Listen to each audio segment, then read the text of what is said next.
Oh, hi, it's Adam Bold from Points of Difference Travel and Events here, where we help you wake up someplace amazing. Now, cruising. Do you cruise? Are you interested in taking your first cruise but you don't know where to start? Are you interested in a vacation where you can unpack just once and yet every day have a new city, town, or tropical island outside your window?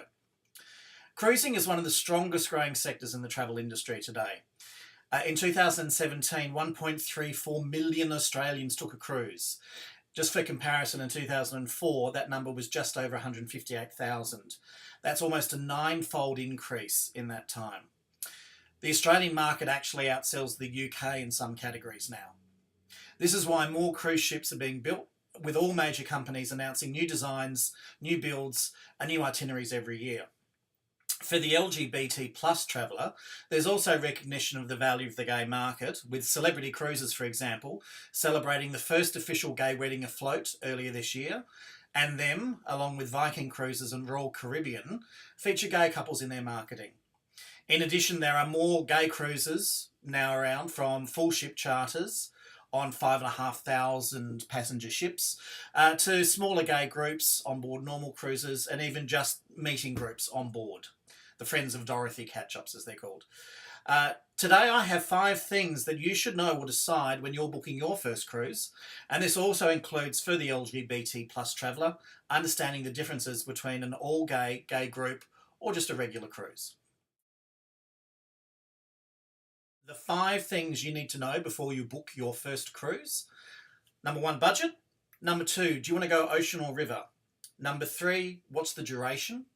Number 4, your destination, or where are you going? And number 5, particularly for the gay traveller, do you want an all-gay, gay group, or just a regular cruise? So, number 1, budget.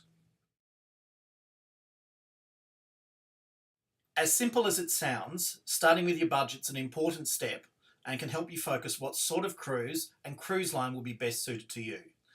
You can get on board for as little as $100 per day in a shared cabin, and consider that that price includes your room, all your meals, room service, and onboard activities, including full production shows, gyms, pools, nightclubs, casinos, and lots of deck space. The larger ships like the Royal Caribbean's Ovation of the Seas also have bumper cars, video games, basketball courts, wave riders, so much going on.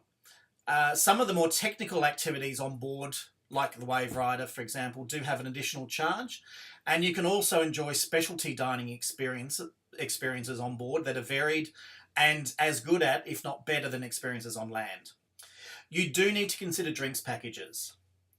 Starting from US $25 for a soda or soft drinks package, these can go up to $85 US for a premium package per day.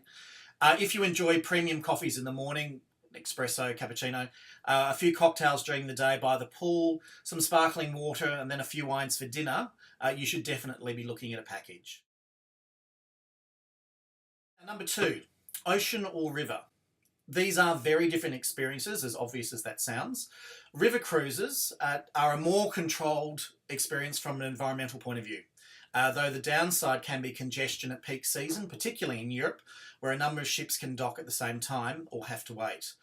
The river level can also have an impact here, as we've seen in Europe this year. So it's important just to be aware of those sort of things. Always have travel insurance. But the advantage of this type of cruise is the pace and the scenery. There's always something to see outside your cabin window. Now, it's not just Europe, which tends to be your more traditional type of cruise. There are Southeast Asia cruises, and you can even get a houseboat up the Murray. The main thing with these is that the facilities are all on board. You get off each day, you dock at a town, you get off, you have an experience in the local town, then you get back on, then you cruise up to your next port. Ocean cruises, on the other hand, now this is a very different experience. You tend to be dealing with larger ships, and when they're actually touring, they will either dock at a port, like they do here at Sydney, or if the dock isn't large enough, they'll actually drop anchor out to sea and then tender people in. You see this at Pacific Islands, particularly here, where they just don't have the infrastructure to be able to deal with the ship. Now, the advantages of this sort of ship is that you can have wonderful sail away experiences, leaving ports of call in the tropical islands or through Europe. As you sail away into the sunset is very romantic. Celebrity Solstice has a grass deck on the top of it, and standing up there as you sail away from Nemea is very, very scenic. Now, being ocean, you can experience some rougher conditions. The ships, however, the large ones particularly, have built-in stabilizers and other controls for keeping the ship stable. Now, this is also one of the reasons why I tend to prefer being lower, having a cabin on a lower deck, because if there is movement, the lower down you are, the less movement you actually feel. Number 3, duration. So how long can you cruise? Cruises can vary. They can start off from 2 to 3 nights for a sampler. They can go up to months at a time on trips that literally circle the globe. First time cruisers, I'd suggest you consider a sampler cruise. Now, these are generally from a home port like Sydney. You can get them out of Melbourne and Perth as well, and Brisbane. Now, sometimes they just head out to sea and come back in again without stopping at any other port. It's a chance to see what shipboard life is like before you commit to a longer trip. A word of warning though, on these shorter trips, they tend to have more group activities, particularly on the largest ships like your Royal Caribbean, Norwegian or Carnival. Think sporting clubs end of season, celebrations, hens and bucks parties. There tends to be more drinking and longer queues for the bar and lots of identical t-shirts. Now, you're less likely to experience these groups on Celebrity or smaller ships. Most cruises out of Sydney to the South Pacific or New Zealand tend to be between 8 and 14 nights. Cruises between Perth and Bali or Singapore, 12 to 14 nights. And indeed, from Perth across the bottom of Australia to Melbourne or Sydney, you're looking at around 8 nights. The interesting thing that the price per day on these cruises doesn't tend to vary that much. So it's just a matter of multiplying it out. Things like drink packages, though, internet use, other shipboard charges like that is just something to consider. An $80 drinks package for 5 nights is one thing, for 19 nights is something quite different. But just remember, in all of these situations, you only unpack once. And the nice thing is there's a steward that'll make up your room twice a day, turn down the bed in the evening and put little chocolates on your pillow as well.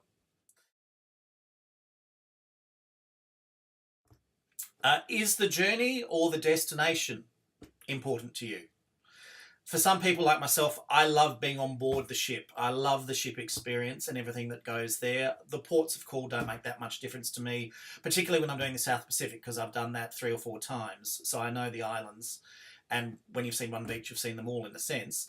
But I really enjoy the experience, and also cruising in and out of the ships. And actually, staying on the ship on those days, you tend to get more discounts on board. The spa has discounts and that sort of thing. And you have this amazing vista as you sit there in the coffee shop or the cafe or one of the outside decks and just look across the tropical island. So I really enjoy that experience. European cruises, you tend to, particularly through the Greek islands or out of Italy, you are in a different port every day. So there's a new city to explore, and you do get off and you go and you walk around the town. You can do shore excursions. Shore excursions, by the way, are an additional cost. Organised by the ship, or you can organise your own. In fact, we can also organise them for you. Or you can get off and actually have a walk around yourself and just explore that way. So finally, the 5th point, particularly for the LGBT plus travellers, are you looking to join an all-gay cruise, so a full ship charter? Are you looking to join a gay group? Or would you just like to pop on board a regular cruise yourself with your partner or a group of friends? These are all options. So if you're a circuit queen and you love to bump and grind with sweaty bodies, all gay cruises may be the thing for you.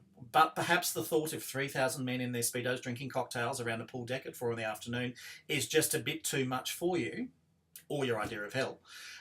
You might be more comfortable in a bear group. You may want to take your children on board and mix with other rainbow families. These are all options that are available to you. And there's a lot of options out there. Atlantis and Olivia Cruises do full ship charters. Atlantis for the guys, Olivia for the girls. Vacaya is a new group that's coming out that's also offering full ship charters. They tend to be a more mixed group with and a slightly more inclusive cruise. Less of a focus on parties as well. whereas Atlantis and to a lesser extent RSVP are your party events. There are also, excuse me, there are also full ship charters for specialty groups like some of the bear groups. I have also heard of other charters for things like pole dancers, and there have been nude charters as well. There are also worth mentioning that there are musical charters. There are charters organised where there's a particular musical theme. Bravo is a product that's available in the Australian market, which is a musical experience. There are also, there's a cruise in the US that's a queer film cruise. So there's lots of them out there. Of course, on top of all of this is the standard cruise offering that is available to you as a member of the public. Now, on the standard cruises, most of the progressive ships, particularly the larger ones, will have an LGBT plus catch-up. You find these listed in there's a daily program that they publish each day, like a newsletter, that gives you a listing of what's going on. So in conclusion, consider each of those 5 points: your budget, ocean or river, duration, destination, and do you want to go all gay, gay group, or a regular cruise? Then give us a call or drop us an email. Points of Difference Travel and Events is a full service travel agency, and we can advise you on the best cruise for you. Let us help you wake up someplace amazing. That's all for now. See you next time.